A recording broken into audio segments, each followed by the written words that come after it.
is the oldest Roman Catholic church in Romblon. The cathedral was one of the 26 colonial churches declared as National Cultural Treasures in 2001. Catedral de San Jose resides in Poblacion, Romblon, Philippines.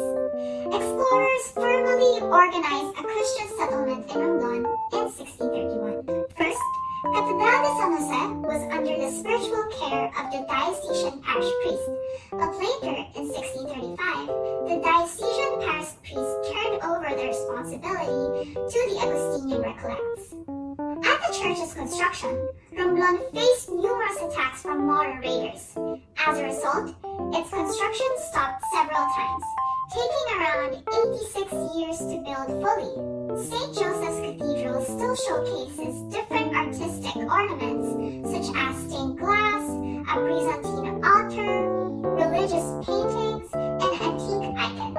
The Catedral de San Jose was built beside the Romblon Plaza. Romblon is enclosed in this 9,144-meter masonry wall that serves as a protection for the town. Inside this enclosure, Catedral de San Jose was built. Its apse was positioned and built inside a mountain wall, which is an interesting take on Philippine architecture. Meanwhile, the rear side of the church are actually the vertical slopes of an extinct volcano.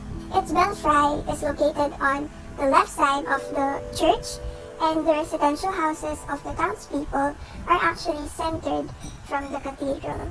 Catedral de San Jose's layout features a Latin cross shape on the church building, with additional adjacent quadrilateral-shaped structures related to the church administration's function. The church roof plan also features a centered dome above the transept, which is associated with glory and divinity. The entrance is oriented eastward, which is a common Catholic practice. The east is also believed where the second coming of Christ will commence. It does not present setbacks nor easements for the entrance and is just a few steps away from the streets. There is a court north of the building, which features another public entrance to the nave and the adjacent convent. It can also be used in case the interior is full. The private spaces like the convent are enclosed by fences and gates and features statues of Catholic figures and plant lines. Spaces start with a towering belfry, detached from the cathedral itself. Upon entering the cathedral, you'll step into the narthex.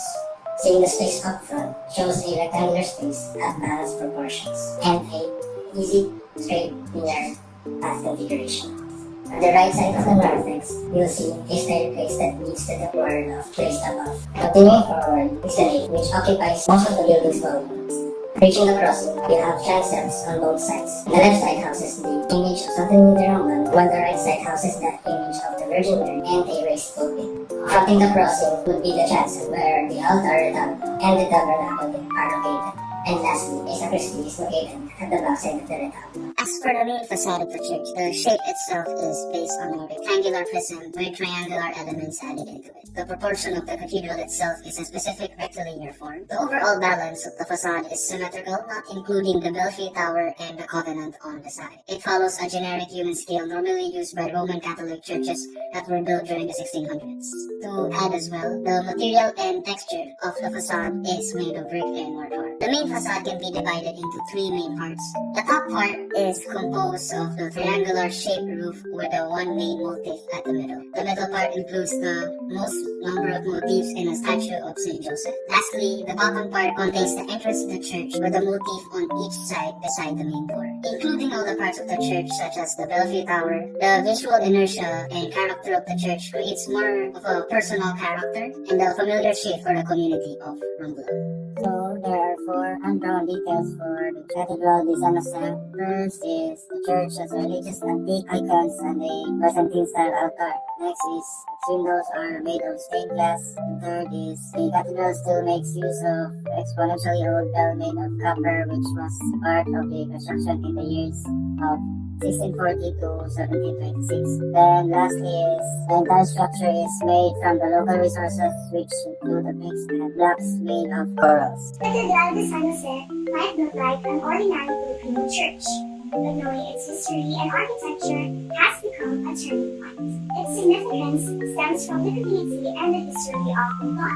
Their love and adoration are apparent through the festivals and celebrations that they celebrate right in front of the church, becoming an integral representation of the people. That is all for Group 6 on Catedral